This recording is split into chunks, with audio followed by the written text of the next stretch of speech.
My distinguished guests, I really would like to welcome you all. Local investors, international investors, I welcome you to South Africa, a country that is constantly forging ahead, breaking new grounds, and constantly inspiring new ways, because each time presents an opportunity for us to tell our story.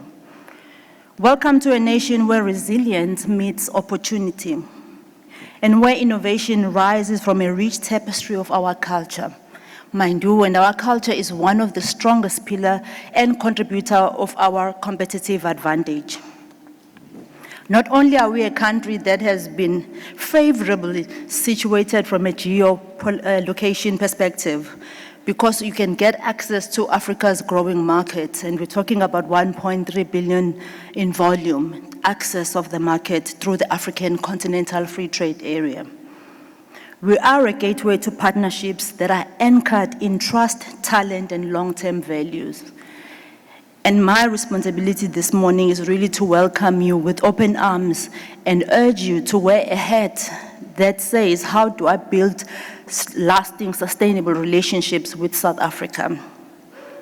We welcome you as a partner in shaping a shared future, a future defined by sustainable growth, competitive industry. You'll agree with me, we've got quite a diverse basket of economy. You pick and you choose where you want to plow your money. You pick and choose where you want to trade. We are a nation that is committed to doing business with integrity, transparency, and ambition. I'm also going to give you a preempt of the first panel that you will have, which will speak to the country of origin. Most countries have been very intentional about adopting what we call a COO. Others say it's a made-in. And I think the program director did say, I work for Brand South Africa. So we are in the nation branding space. We compete with your brands such as Incredible India, which is Brand India, your Great Britain, because everything in Britain is great. You've seen their marketing slogans. From their culture, from business, they say Britain is great. From the Made in Germany, who have owned the slogan of 100% Germany, and Netherlands came in and joined them as well. But the African continent has got some strong contenders. Who would have thought that a country that was so synonymous with apartheid a few decades ago can be a country that is excelling today? And that's South Africa. Who would have thought that a country that was synonymous with genocide, the Hutsis and the Tutsis then, today would be one of the growing economies, and that's Rwanda.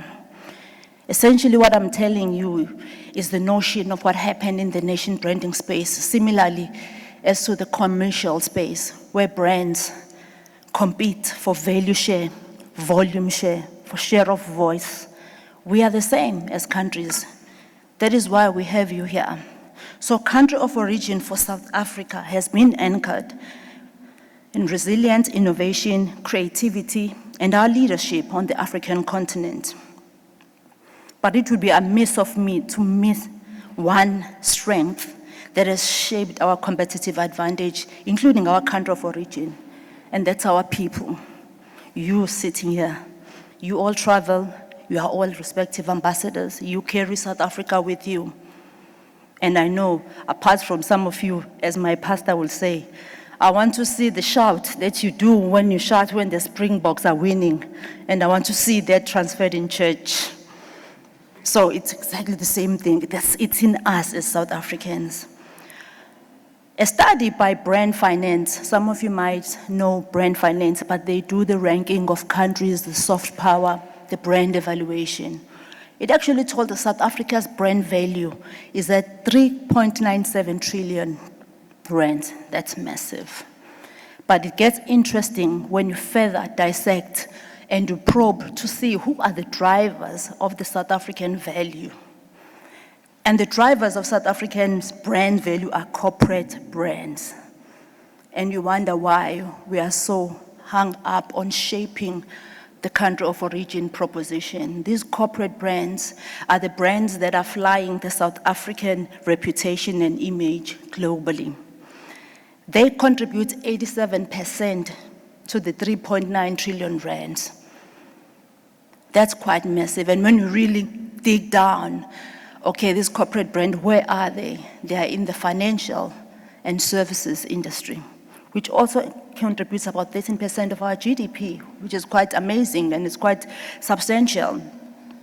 They are also in manufacturing, where 25% also contributes on the nation brand's value. South Africa is home to hundreds of the most valuable African brands.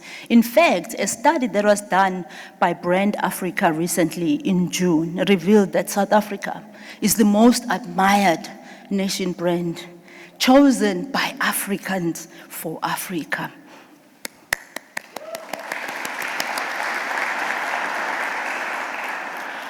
And there, when you look, even you follow that industry, because I'm the type of a person that looks at one study, but then I juxtapose it with other studies to see if I see a same pattern. And the pattern is true. Even in that African study, your brands such as Batu, some of you know the sneakers that are written Batu, they are shaping our image. Portia M in the beauty care, Tepo jeans, they are there. So that speaks to the country of origin, but to what level are we nurturing that country of origin? Because we have seen, as I've shared some world-class examples, from a regional leadership, that's where we've been will be strong. Particularly when you look that South Africa is one of Africa's most industrialized and diversified economy. But not only that, during COVID, if you would recall, South Africa spear championed vaccines to ensure that they also are available to the rest of the African continent. But that again, these vaccines were made by South African companies for the African continent. When you look at our cultural and creative capital, I need not say anymore, because if I can put a Black Coffee song, I'm sure everybody will stand up and dance because of Amapiano. And Amapiano has taken what, again? The world by storm. It is part of our culture as well as creative capital. But all of these things are infused underneath what we call a country of origin. And the question I have is, how do we package the narrative that is so compelling, that is so real and so true and speaks to our hearts and what we stand for, to entice the global community to come and invest in South Africa? Because they are not only investing in a country that is unregulated, we've got regulatory bodies in South Africa. We believe in the rule of law in South Africa. But how do we together collectively craft that narrative? Our reputation for innovation and resilience, and this eager for us to always come up with problem-solving solution, it's what has also put us on a mark, on a world stage. And what comes to mind is one professor from University of Pretoria, first man who made the 3D ear transplant. Very popular. So some of you might remember the creepy crawly. Let's move away from the creepy crawlies. We've got the real things now that are happening, and we need to start shaping that story and bringing it at home. And the panel that will come will start to unpack how does commodities play a role in shaping the economy of South Africa, but also in advancing its economy and its reputation, because what we often find is that studies like brand finance, it's good, they give us a picture. But I come and I say, I'll challenge that study, because that study does not take into consideration a lot of commodities that we export. Because simply they are commodities. They are not packaged in a manner that says, I am made in South Africa, so that we can leave that mark and association that we are a nation that exports, whether we're talking metals, whether we are talking diamonds here. It's so many things that we export as a country, but we have to unpack in this panel, how can we do better? And how can we package this so that we can be globally competitive? In nation branding, I've said there are so many countries that have adopted the COO. All you need to do is to close your eyes and escape and think of, Japan. What comes to mind when you think of Japan? Others will tell you it's cars because it's synonymous with your Suzuki or Mitsubishis. The ladies will tell you, if I don't own a kimono that is strictly from Japan, I would have missed the mark. Those are country of origin nuances. They feed into the reputation of the country. China is one of the countries that also has adopted the COO. In fact, back in 2005, I grew up in an era without divulging my age, but somewhere in the 90s, early 90s, I was already in tertiary. Given a lot of case studies, I was studying marketing. And there was this notion, China, Hong Kong, there was a song. Some of you might be around my age, around, Chinese, go to Hong Kong. But to date, China is the second biggest economy, almost giving US a club. Nation branding is not for the sissies. Nation branding, you have to be very intentional. It requires a lot of coordination and collaboration so that you can co-create and be able to compete on the world stage. And these countries have done this sterlingly well. Recently, I love what Netherlands are doing as well to shape who they are.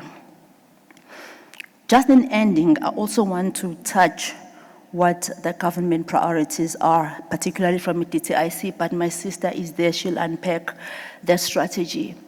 Because if we say South Africa is suffering from triple P, as they say, challenges, so are the rest of the other countries in the African continent. But my issue has always been, how do we bridge the gap between reality and what is being perpetuated by media? Because it can't be that South Africa is seen to be a country that is struggling when it comes to issues of crime. Oh, well, we are struggling because, my dear distinguished guests, show me one country who stands on a podium and say, I'm revealing my stats of crime, that I've killed X number of people. It's our constitution, and I'm not saying it's wrong, but I'm saying look at yourselves through the lens that is also kind, because it means we are bold enough to address your own challenges, but yet we are courageous enough to deal and address those changes. And I think when we go out there to say we are a nation that is broken, but we are a nation that is in progress. Through COO, countries have shaped perceptions and attitudes towards the country's products, services, culture, investment, and investment attractiveness. So our government essentially, in addressing the challenges, the socio-economic challenges, they want to embark on a journey of structural transformation. We have what you call an African Free Trade Continental, it's AfCFTA, African Continental Free Trade Area. It provides an opportunity for investors to penetrate the African market that is huge, that is so rich in naturals and untapped opportunities. And our focus as the government will ensure that the volume of goods and services that we export as South Africa is starting to pick up, and there'll be incentives that are going to be specifically driven to support the SMMEs, because there are economies where we know they've grown very well because they believed in their SMMEs. Entrepreneurship changed the landscape of Egypt. That is why we see Egypt being one of the strong economies. The startups, that's what we need to shape, and I'm happy that is in the agenda of our government. We need to develop more of exporters, including Black youth and women-led firms. We are deliberate and very much intentional. So I'm telling you as an investor so that you know and you could be at ease understanding our vision, that this is the trajectory in which we are taking our country. And lastly, we want to improve the geographical spread of exporters. And as we diversify our market and we diversify our basket, I still pose a challenge to the panel that is about to come in here. How will we package and tell the South African story? Ladies and gentlemen, may you enjoy the upcoming discussion from the panel, which will further unpack the COO. But if anything you take a story of South Africa, a country that is alive with possibility, a country that is intentional about growth despite the odds, a country that is brave enough to inspire other developing nations, even if the conversation is tough in the room. But because we are driven by the sole purpose of impact-based performance, and my dream is to see each and every one of us as government and as business to continue collaborating and co-creating in advancing South Africa's competitiveness. Thank you.